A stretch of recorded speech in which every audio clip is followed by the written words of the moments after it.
I've recently been writing about a philosophy in ancient Israel that understood Yahweh to be the God of truth, and truth itself to be the supreme principle.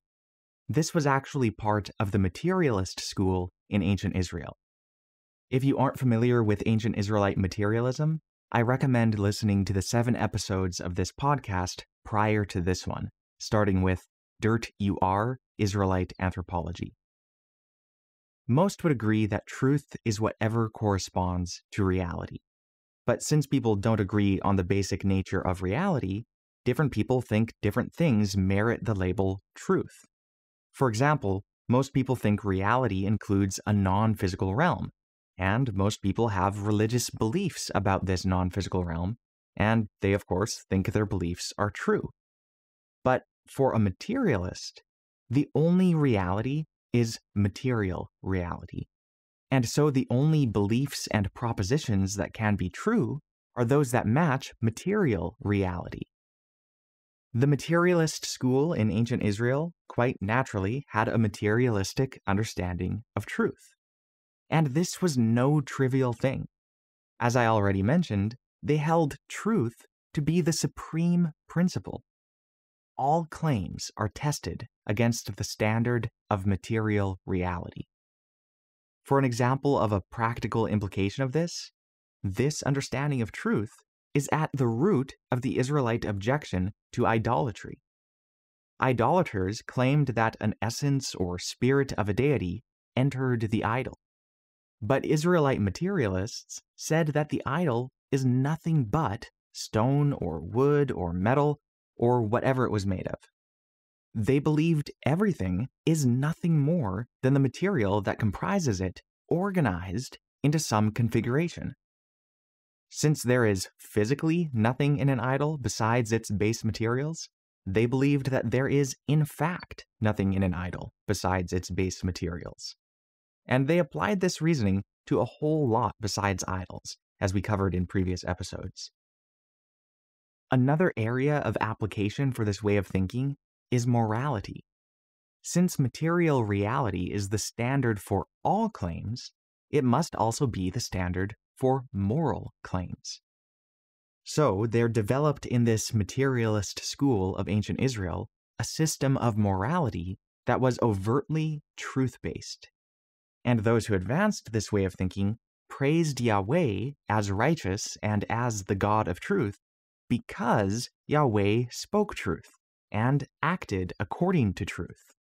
Plus, it was, after all, Yahweh who, through his prophets, taught them the principles of truth and truth-based morality. This way of understanding and relating to a deity is very different from how most did it in the ancient world. In this episode, I'll be talking about some of the differences between this ancient Israelite philosophy and ancient religions in general. And we'll look at an ancient Israelite poem that exemplifies some of these differences.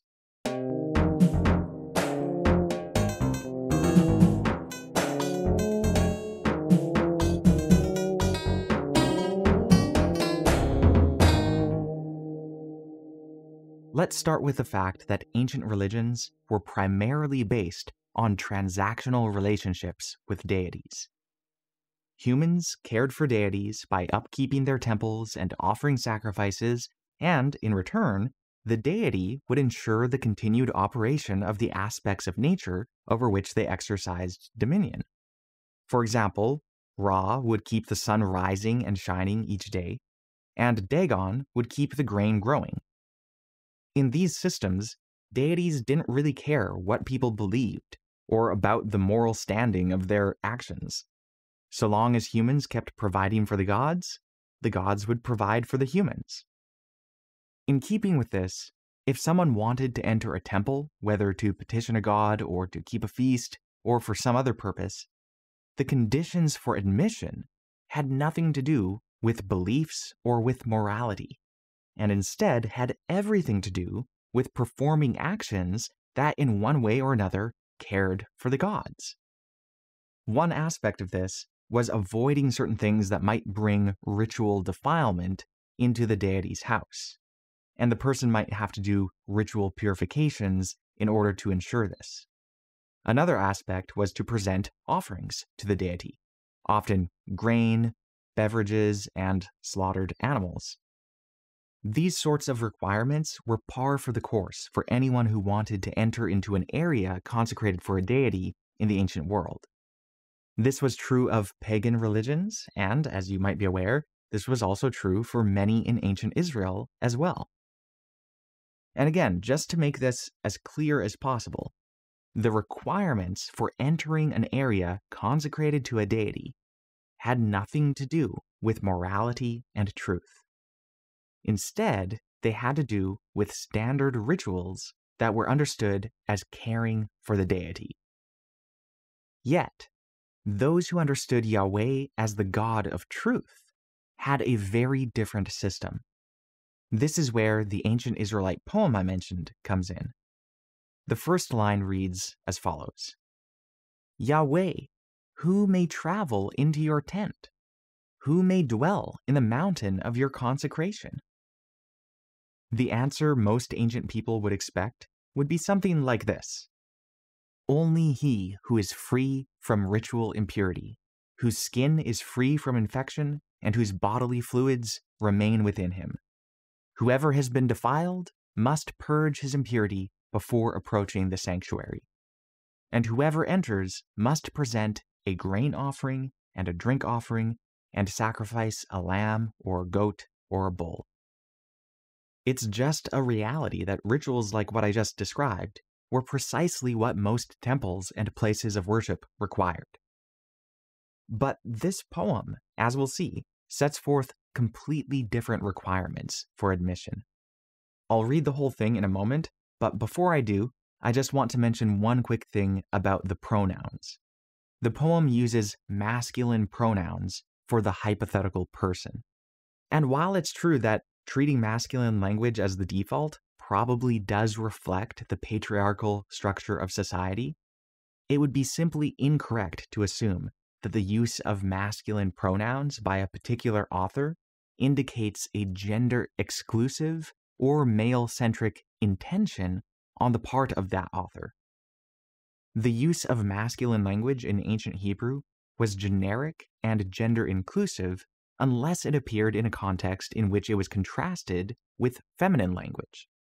This means that while the language itself has a masculine bias, the users of the language could communicate gender-inclusive messages in spite of that male bias. Since this poem doesn't contrast masculine terms with feminine terms, the masculine pronouns are generic and are thus gender-inclusive.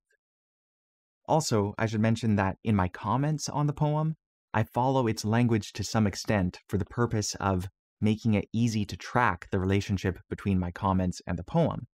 But in doing so, my use of masculine pronouns should also be understood as applying to anyone, regardless of gender. With all that said, here's the poem. Yahweh, who may travel into your tent? Who may dwell in the mountain of your consecration? A consummate goer and a producer of right, and a speaker with truth in his heart.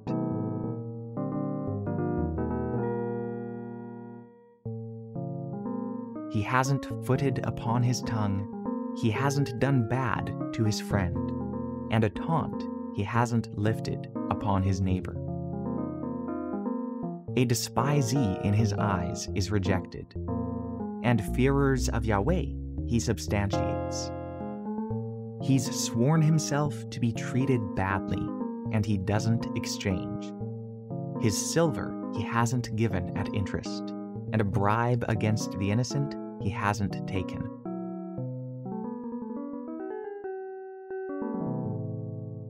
A doer of these things, he'll not be toppled for ineffable time.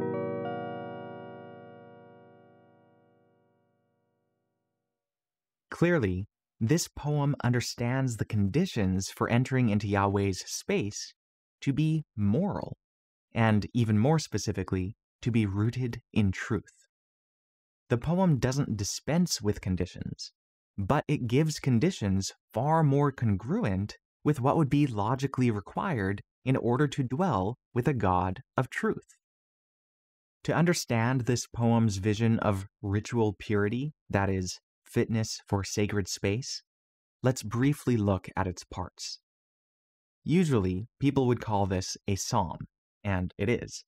But it's important to understand that psalms are poems, and what makes something poetry is the use of various linguistic structures that are in some ways more restrictive than the structures we typically use in non-poetic language. And this psalm follows certain patterns that are characteristic of Hebrew poetry. It's divided into several sections, and each section focuses on an idea expressed through several parallel lines, called parallelisms.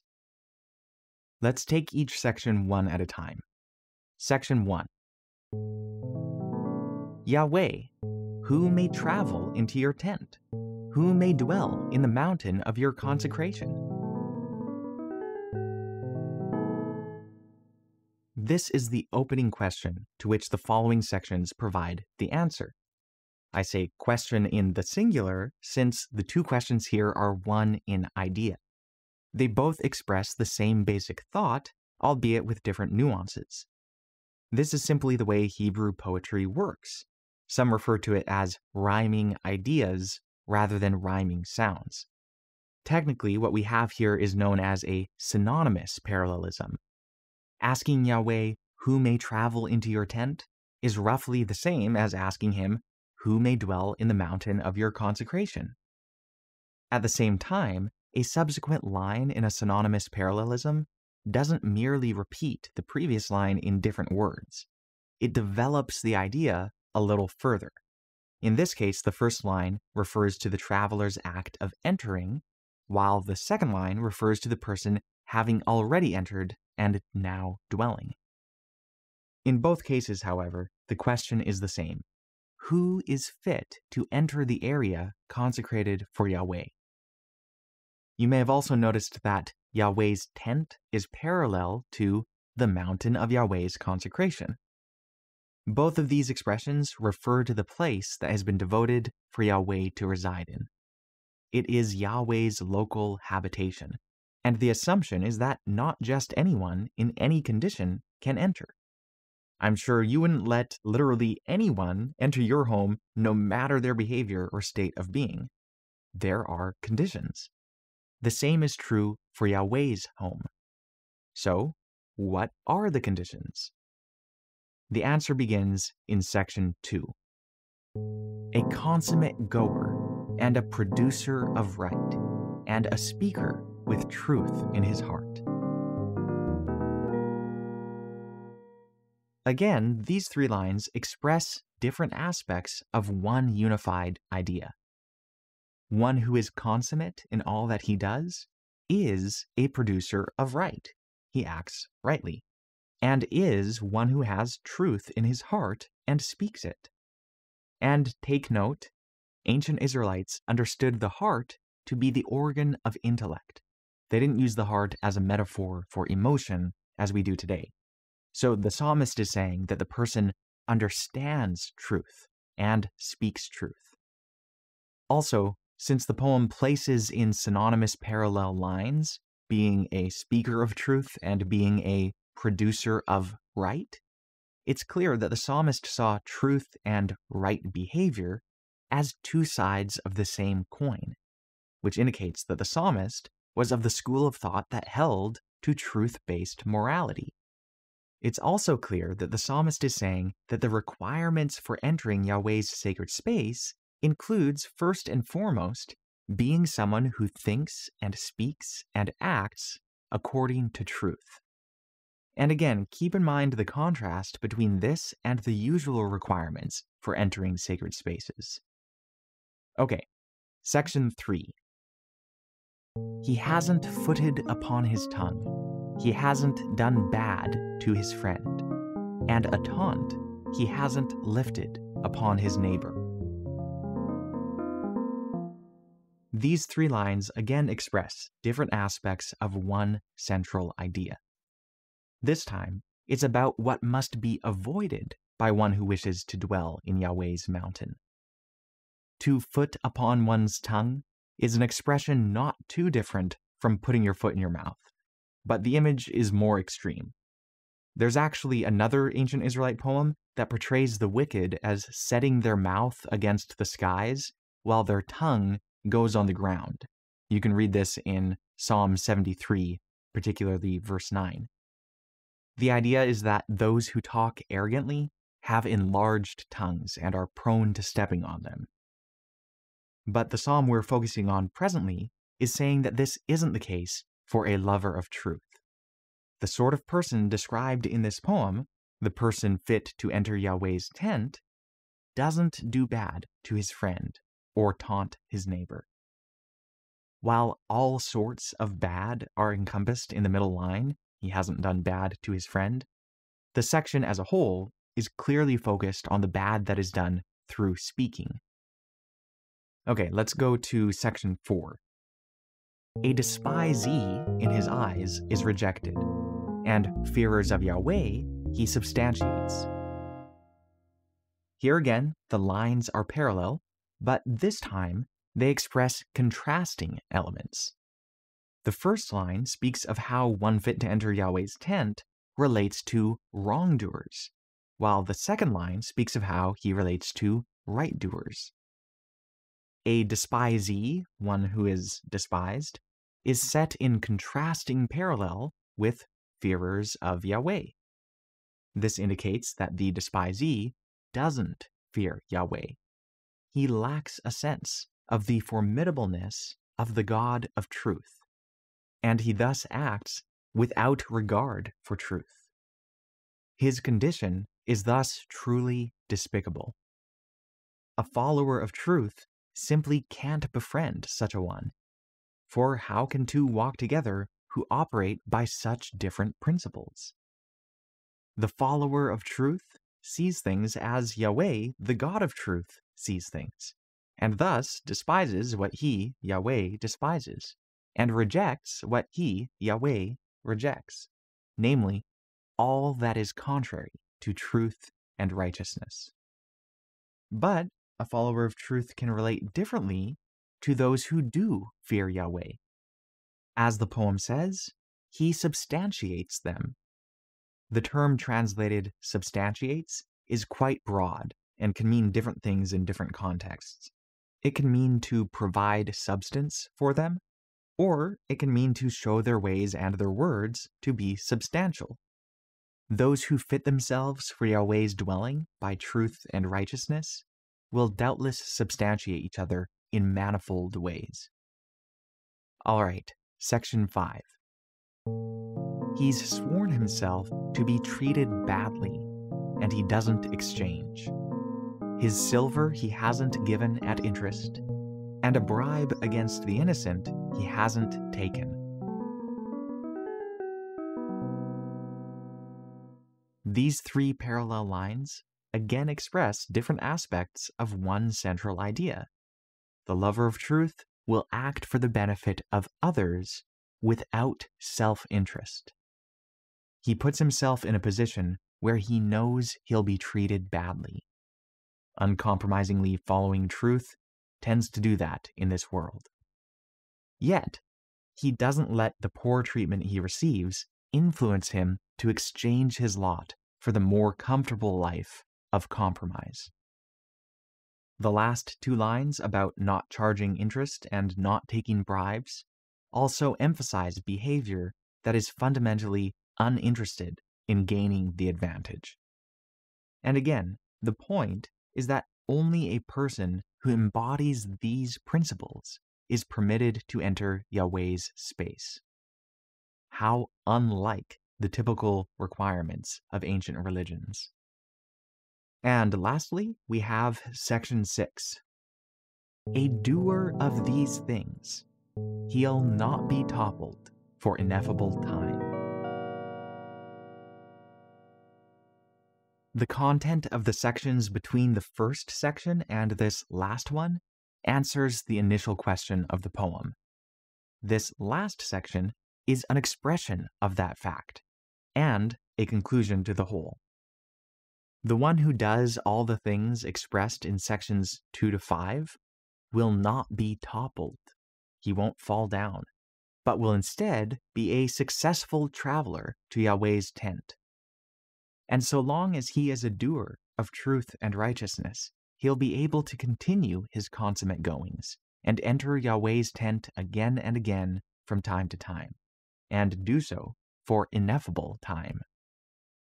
So, who may travel into Yahweh's tent? Who may dwell in the mountain of his consecration? Well, according to this poem, a truth-loving right-doer. This is rooted in the understanding of Yahweh as the God of truth, and it assumes the system of truth-based morality. Yahweh not only promotes true ideas, but Yahweh conforms his own behavior to truth. And naturally, he requires the same of his followers. Ancient religions required people to perform certain rituals and make certain sacrifices in order to enter sacred space. And anyone who met those requirements could enter, regardless of whether or not they thought, spoke, and acted according to truth. Again, this was the case for ancient pagan religions, and it was the case even for many ancient Israelites. But some ancient Israelites had a very different understanding, as we can see in this poem. Here, Yahweh will admit into his sacred space whoever thinks, speaks, and acts according to truth. These are the conditions, not the typical ritual and sacrificial demands. The God of truth wants truth and truthful behavior. This is so unlike the ancient religions that it's worth questioning whether it makes sense to think of it as one of the ancient religions. But partly that's just a matter of how we define our terms. It's fair to say that if it is a religion, it's a philosophical religion. And if it's a philosophy, it's a divine philosophy. At this point, I think it's a good idea for me to read the poem again in full, since it's relatively short, and also since now that it's been explicated, the point should stand out more plainly. So, here it is. Yahweh, who may travel into your tent? Who may dwell in the mountain of your consecration? A consummate goer and a producer of right, and a speaker with truth in his heart.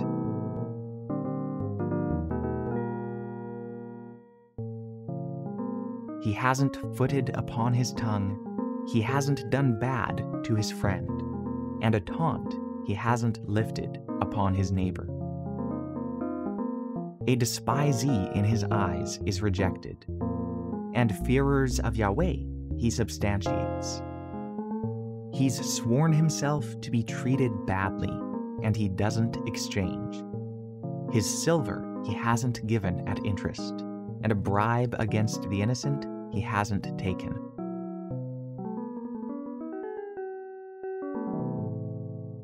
A doer of these things, he'll not be toppled for ineffable time.